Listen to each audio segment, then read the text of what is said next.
kita tentang RPP. Kali ini yang tunagrahita ya. Oke, apakah kelompok sudah siap ini?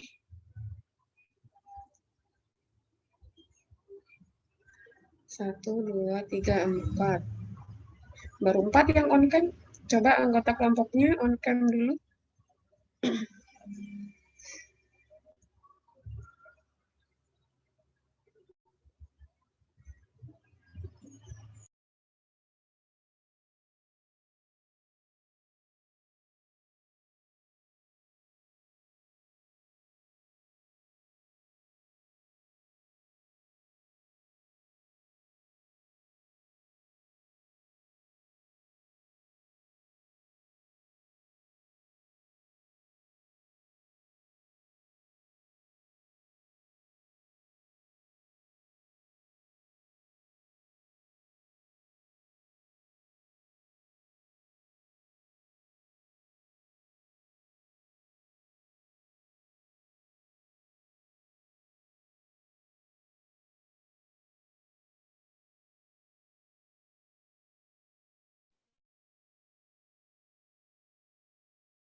Saya cek dulu ya.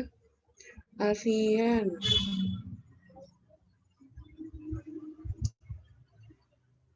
Belum ada? Alfian Nur.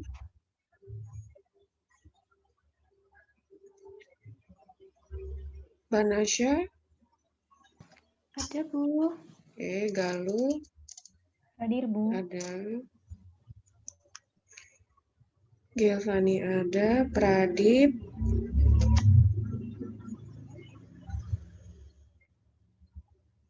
Ada, Bu. Pradip ada. Tifla. Ya, Bu. Ada. Umi Nasita. Ada, Bu. Ada. Awalia. Ada, Bu. Oke. Arif. Oke. Nuraini ada. Rifda. Ada, Bu. Ya. Berarti kurang satu ini ya. Alfian.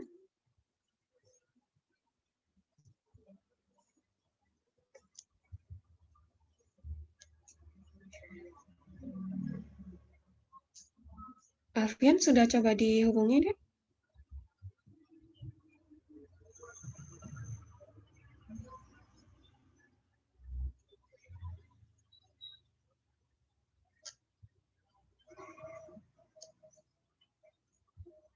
Satu, dua, tiga, empat, lima, enam, tujuh, delapan, sembilan.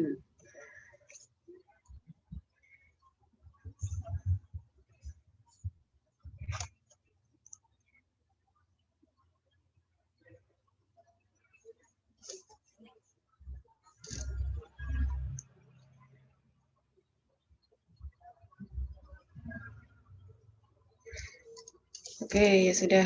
Sambil menunggu anggota kelompoknya yang belum masuk, kita mulai saja ya untuk diskusi pagi hari ini. Untuk kelompok 5, saya serahkan diskusi kali ini. Silakan. Ya, baik Bu Harsi dan teman-teman. Sebelumnya, Assalamualaikum warahmatullahi wabarakatuh. Waalaikumsalam warahmatullahi wabarakatuh. Ya, kami dari kelompok 5 ingin menjawab pertanyaan-pertanyaan dari teman-teman yang sudah mengajukan. Untuk teman-teman yang ingin bertanya, silakan on mic atau on kamera untuk melanjut. Untuk pertanyaan pertama, monggo.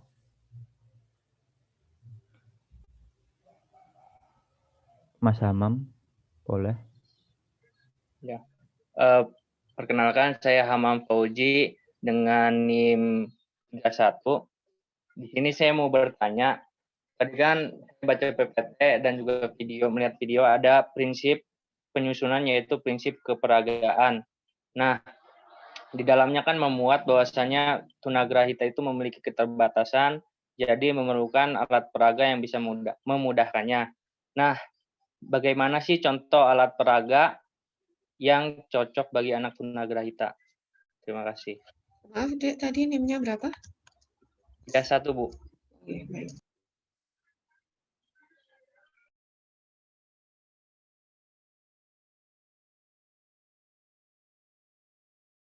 Silakan yang ingin menjawab. Saya Rifdah, perwakilan dari kelompok 5, izin menjawab pertanyaan Hamam. Di sini kan kelemahan anak tunagrahita itu kan dalam hal kemampuan berpikir abstraknya. Jadi mereka bakal susah gitu buat membayangkan suatu, maka perlu adanya alat peraga. Makanya di sini pada prinsip pembelajaran itu disertakan prinsip keperagaan.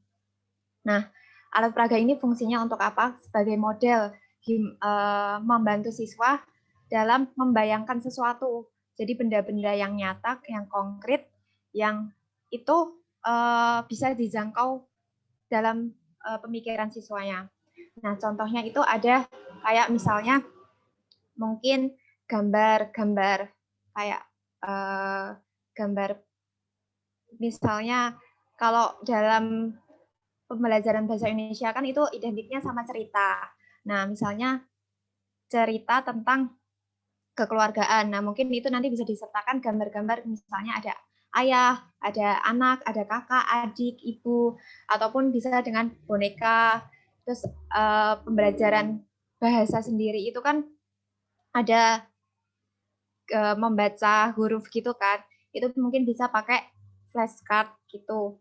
Kan itu ada flashcard kan ada yang kata, ada yang bentuk huruf. Jadi itu lebih membantu anak tunagrahita dalam proses pembelajarannya. Mungkin aku bisa izin share screen ya, ada bentuk-bentuk lain.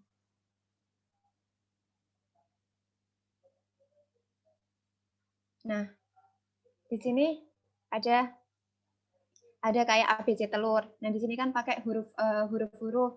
Jadi proses alat peraga di sini kan juga untuk memikat daya tarik siswa dalam pembelajaran. Jadi di sini anak bisa melakukan pembelajaran juga bermain. Jadi anak mungkin bisa lebih terfokuskan. Terus di sini juga ada pohon huruf. Di sini ada puzzle kata. Nah, mungkin dari saya cukup segitu. Ada feedback enggak? Ya, terima kasih atas jawabannya. Berarti untuk alat peraga sendiri itu dimaksudkan untuk memudahkan pembelajaran siswa sendiri ya. Terus juga untuk modelnya itu bisa seperti gambar, flashcard, puzzle, dan lainnya. Ya. Terima kasih. Cukup. Ya, sama-sama. Oke, cukup dari Mas Hamam. Selanjutnya pertanyaan dari Mbak Onita. Monggo.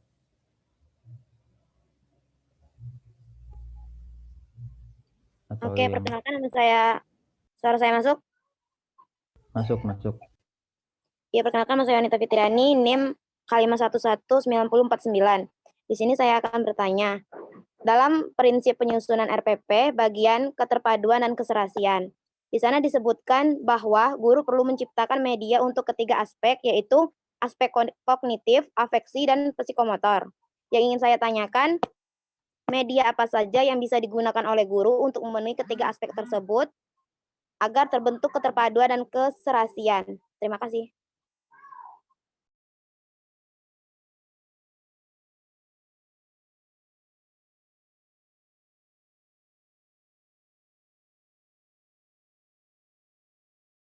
Ayo teman. Mungkin ada yang ingin menjawab.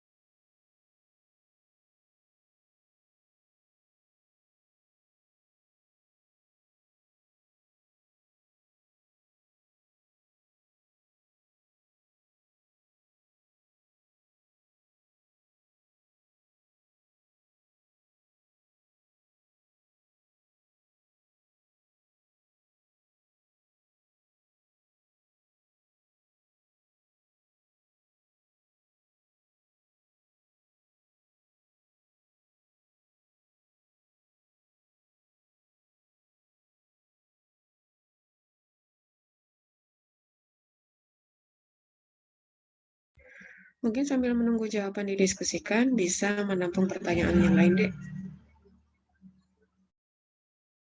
Oh, baik, Bu, baik. Maaf sebelumnya pertanyaannya Onita ditampung dahulu, dijawab belakangan. Untuk pertanyaan selanjutnya dari Mbak Novia.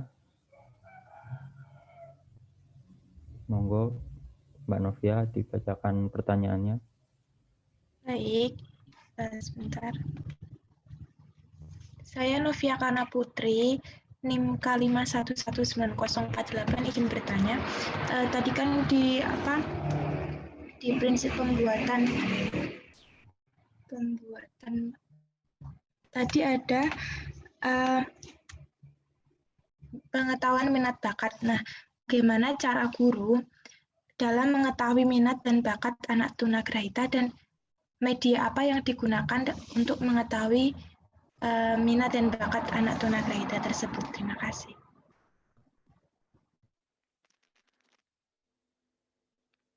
Izin menjawab pertanyaan Novia. Jadi kalau anak tunagrahita itu kan sebenarnya juga sama seperti kita, semuanya itu punya minat dan bakat. Jadi untuk mengetahui minat dan bakat anak tunagrahita itu dengan cara asesmen. Yang pertama itu dengan asesmen, karena asesmen itu adalah langkah untuk mengetahui kondisi karakteristik sekaligus minat dan bakat peserta didik. Jadi kalau di SLB itu ada program pembelajaran individual di mana setiap peserta didik memiliki kurikulum yang berbeda-beda sesuai dengan kondisi dan kemampuan. Artinya ketika di dalam kelas itu ada 8 anak, jadi akan ada 8 RPI atau rencana pembelajaran individual untuk mengenali bakat dan minat yang dimiliki oleh anak. Pertama itu ketika orang anak-anak lain itu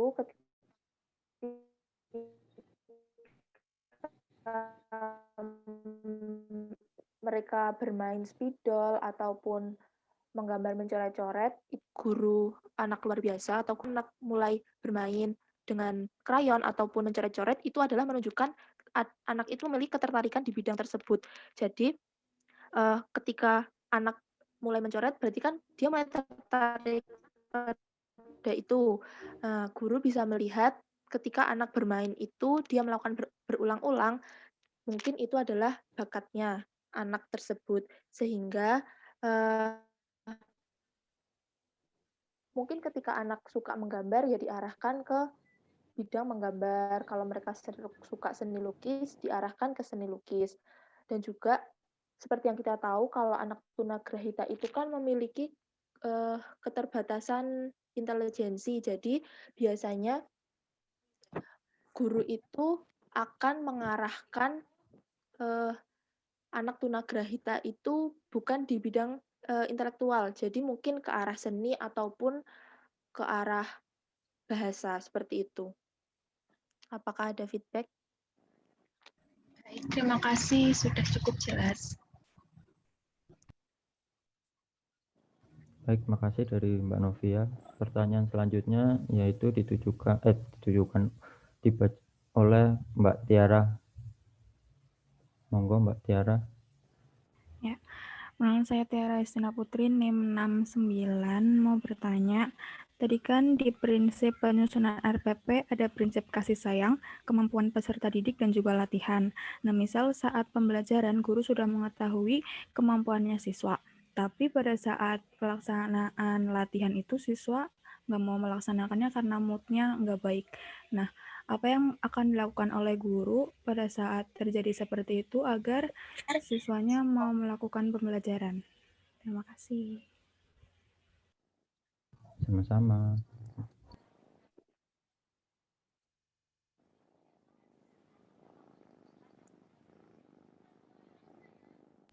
Silakan penjawab membacakan jawabannya.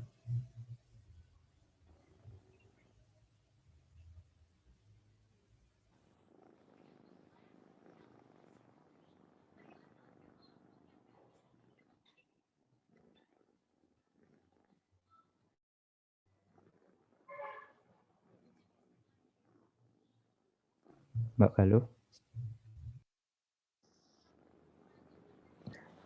Baik, saya mewakili kelompok ingin izin menjawab pertanyaan dari Tiara. Nah, dalam kegiatan pembelajaran, anak tunagrahita membutuhkan kasih sayang yang tulus dari guru. Di mana guru hendaknya berbahasa yang lembut, sabar, rela berkorban, dan memberi contoh perilaku yang baik, ramah, dan supel. Sehingga tumbuhlah kepercayaan dari peserta didik itu sendiri. Yang pada akhirnya mereka memiliki semangat untuk melakukan kegiatan dan menyelesaikan tugas-tugas yang diberikan guru. Cara lain, guru juga bisa menggunakan benda-benda konkret, seperti alat peraga.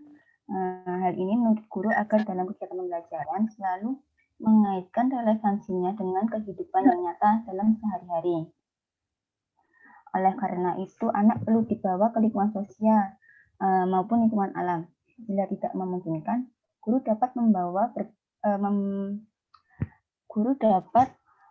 menggunakan alat peraga untuk membangun suasana. Jadi, di sini intinya itu peran guru sangat berpengaruh terhadap perkembangan peserta didik itu sendiri. Meskipun tidak semua peserta didik bisa mencapai perkembangan sesuai yang diharapkan, guru sangat berperan penting dalam memberikan bantuan dan bimbingan belajar kepada peserta didik yang mempunyai masalah-masalah dalam menerima pembelajaran. Hal tersebut dapat diatasi dengan adanya dorongan dari guru untuk melakukan bimbingan belajar yang dilakukan secara berkala kepada peserta didik. Dapat juga menciptakan suasana pembelajaran yang menyenangkan, sehingga dengan demikian peserta didik dapat meningkatkan pengembangan kognitif, afektif, dan psikomotor. Ataupun bisa juga mengembangkan kemampuan, bakat, dan minat peserta didik. Seperti itu, apakah ada tambahan dari kelompok lain?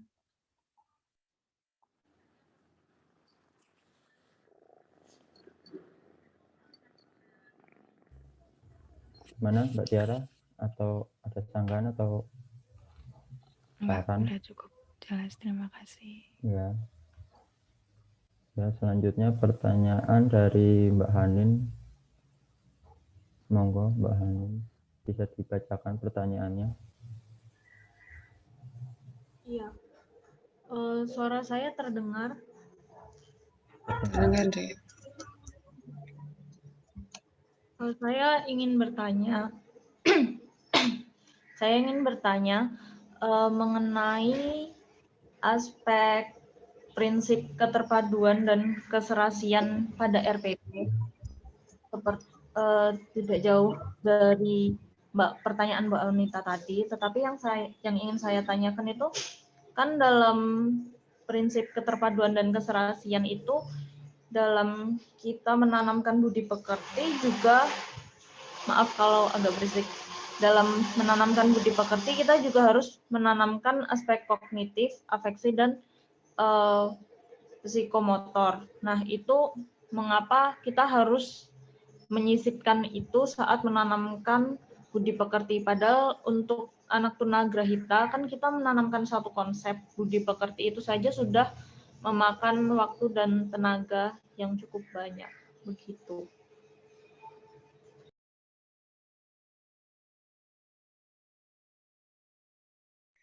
Firda, NIM berapa, Dek? NIM 26. Oke, terima kasih. Jadi, saya perwakilan dari kelompok. Jadi, menurut kelompok kami, kenapa harus menanamkan aspek kognitif, afeksi, sama psikomotor? Karena perkembangan kognitif merupakan proses perubahan yang terjadi pada anak tunagrahita, yang mengacu pada mutu dan fungsi organ-organ fisik. Sedangkan perkembangan psikomotorik itu merupakan perkembangan keterampilan yang terjadi pada anak yang diakibatkan oleh aktivitas fisik dalam pengembangan bakat anak. Kalau aspek afeksi kan mengenai nilai dan sikap. Nah, di budi pekerti itu sudah diajarkan nilai dan sikap. Jadi aspek afeksi sudah otomatis tertanam di budi pekerti. Seperti itu.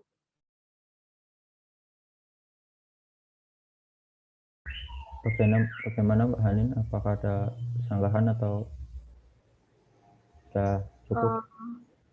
Anggapannya ya untuk yang aspek kognitif sama afeksi itu loh, mengapa disisipkannya di ketika kita menanamkan budi pekerti?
Halo, apakah ada ingin menjawab dari teman-teman yang lain?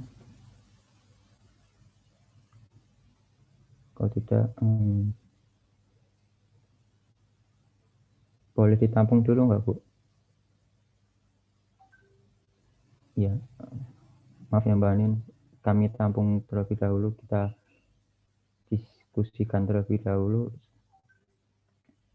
Selanjutnya, pertanyaan yang sebelumnya yang belum kami jawab, yaitu pertanyaan dari Mbak Onita. Yang saya akan bacakan pertanyaannya, yaitu dalam prinsip penyusun RPP yang keterpaduan dan keserasian, di sana disebutkan bahwa guru perlu menciptakan media untuk ketiga aspek, yaitu kognitif, afeksi, psikomotor. Media apa saja yang bisa digunakan oleh guru untuk memenuhi ketiga aspek tersebut agar terbentuk keterpaduan dan keserasian? Seperti itu pertanyaannya. Silakan yang anggota kelompok ingin menjawab.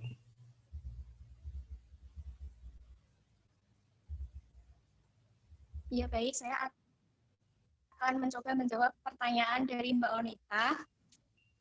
Menurut kelompok kami, yaitu pada aspek kognitif sendiri itu merupakan kemampuan yang berkenaan dengan pengetahuan.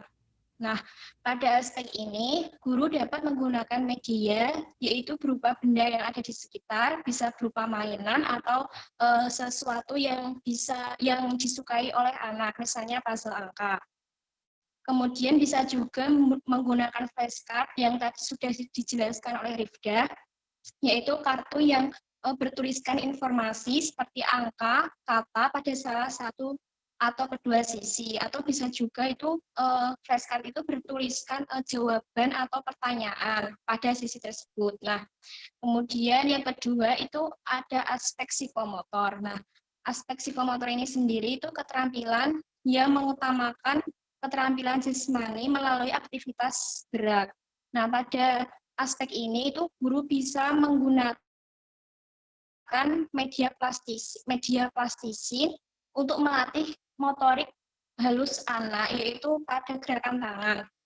Nah, kemudian yang ketiga itu ada aspek afektif. Nah, aspek afektif ini sendiri yaitu kemampuan yang mengutamakan perasaan, emosi, dan reaksi. Nah, pada aspek ini itu guru dapat menggunakan media pembelajaran yang berisi gambar-gambar, suara, dan warna. Itu misalnya saja video pembelajaran atau film yang berkaitan dengan pembelajaran tersebut. Nah, sehingga anak akan senang mengikuti pembelajaran tersebut. Itu menurut kelompok kami. Apa dari Mbak Onita ada feedback atau mau menambahkan? Sudah cukup. Terima kasih. Ya, sama-sama.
Mungkin bisa ditampung pertanyaan yang lain, Dek.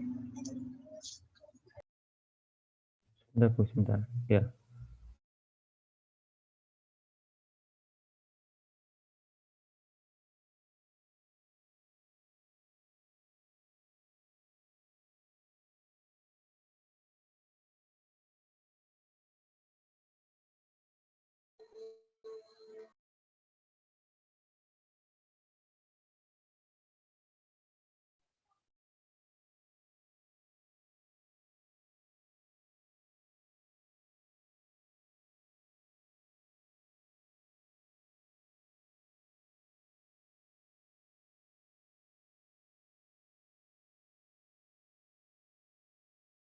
Oh ya, tadi sanggahan dari Mbak Hanin akan dijawab oleh Umi. Silakan, Saudari Umi, Mbak Umi. Umi Nasita.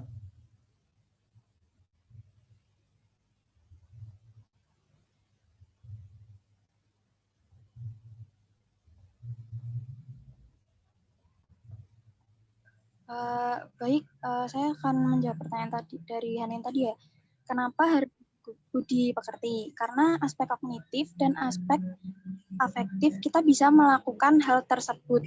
Maka pendidikan yang sekarang ini akan bisa menumbuhkan jiwa-jiwa yang berkarakter tinggi dan berpengetahuan luas, membentuk manusia Indonesia yang bermoral, membentuk manusia Indonesia yang cerdas dan rasional, membentuk manusia yang inovatif dan suka bekerja keras, optimis dan percaya, dan berjiwa patriot. Dengan demikian, pendidikan yang sangat dibutuhkan saat ini adalah pendidikan yang dapat mengintegrasikan pendidikan karakter dengan pendidikan yang dapat mengoptimalkan perkembangan seluruh dimensi anak, baik dari ranah kognitif, fisik, sosial emosi, kreativitas, dan spiritual harus seimbang. Seperti itu.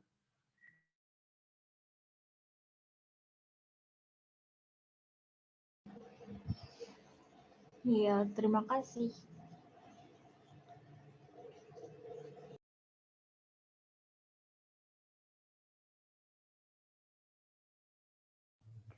Ya, sekian pertanyaan dan jawaban yang dapat kami sampaikan. Mungkin Bu Arsy ingin menambahkan atau teman. Mungkin masih ada pertanyaan yang lain. Ini tadi yang sebetulnya terkait dengan apa KPP bahasa mungkin hanya satu ya. Yang sisanya adalah terkait pembelajaran secara umum. Ya, bagaimana? Apakah ada pertanyaan yang memang benar-benar terkait dengan bahasa mungkin?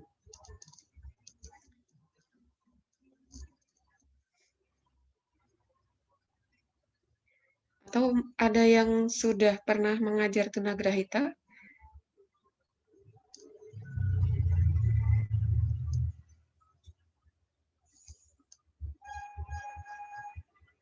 Sepertinya belum ada yang pernah. Belum ada. Mungkin kecuali Arianti ya. Iya. Bisa disampaikan ulang, Dek, bagaimana prinsip-prinsip mengajar bahasa tunagrahita? Yang tim B? Bisa disampaikan ulang?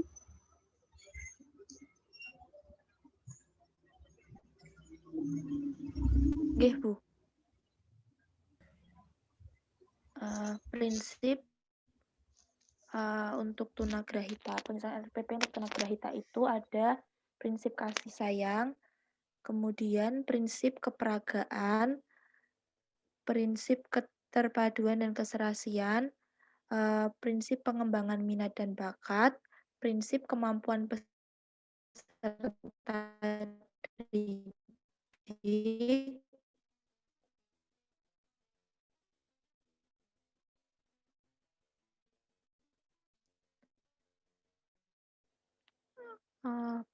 pelatihan dan penguatan. Ya, makna dari prinsip penguatan itu seperti apa? Kalau saya boleh tahu dari kelompok.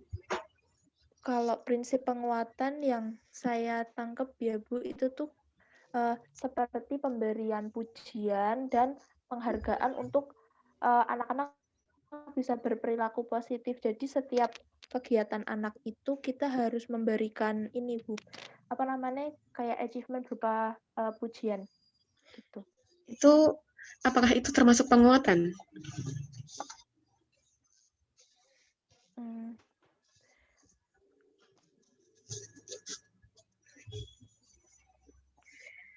Apakah reward itu termasuk penguatan?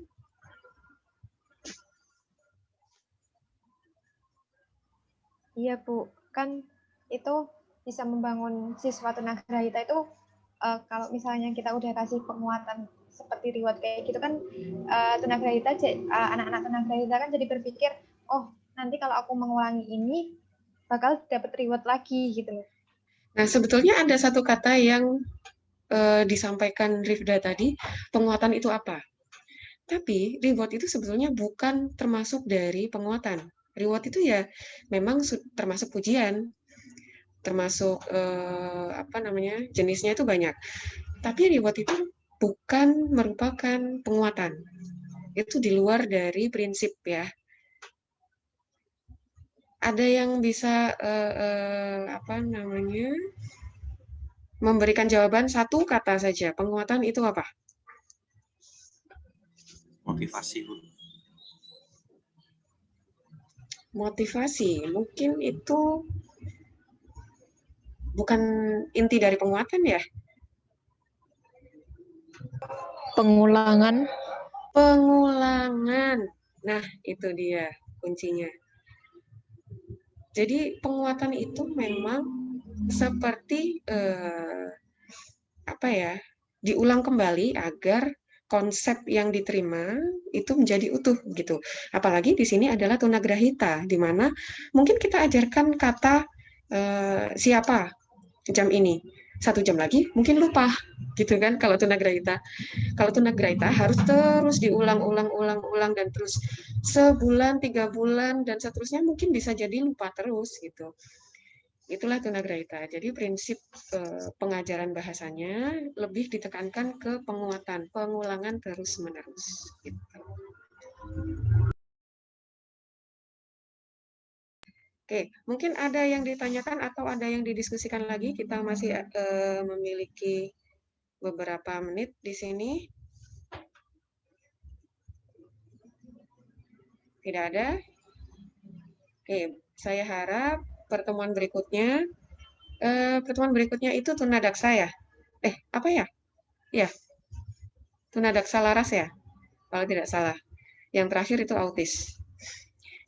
Saya harap besok pertanyaan yang diajukan juga terkait dengan pembelajaran atau kurikulum bahasa pembelajaran pada anak tuna gitu ya. Oke, untuk hari ini cukup. Terima kasih, maaf kalau ada kurang-kurangnya, saya mewakili kelompok juga. Terima kasih sudah hadir pada pagi hari ini. Semoga sehat selalu, tetap semangat belajarnya. Saya tadi mendapat apa namanya, surat press conference kalau nggak salah ya. Apa sudah baca semua? Kemungkinan akan dilaksanakan pembelajaran blended ya. Nanti separuh-separuh yang masuk. Jadi yang separuh ini off, yang separuh on. Nanti gantian seperti itu. Semoga cepat terlaksana ya. Kita bisa bertemu lagi, insya Allah. Saya sudah kangen ini ke kampus, bareng ketemu-ketemu mahasiswa. Wah. Amin, Bu. Amin. Ini saya ini nambah berat badan udah banyak. Mungkin yang lain juga sama. Sama, Bu. Sama ya. Oke, semoga kita bisa bertemu lagi dan segera disahkan SOP pelaksanaan pembelajarannya oleh Rektor. De Alfian, pusnya lucu. Ya, terima kasih untuk hari ini. Selamat belajar lagi, tetap semangat. Kita akhiri perkuliahan hari ini. Selamat beraktivitas kembali. Sampai ketemu minggu depan. Wassalamualaikum warahmatullahi wabarakatuh. Selamat siang semua.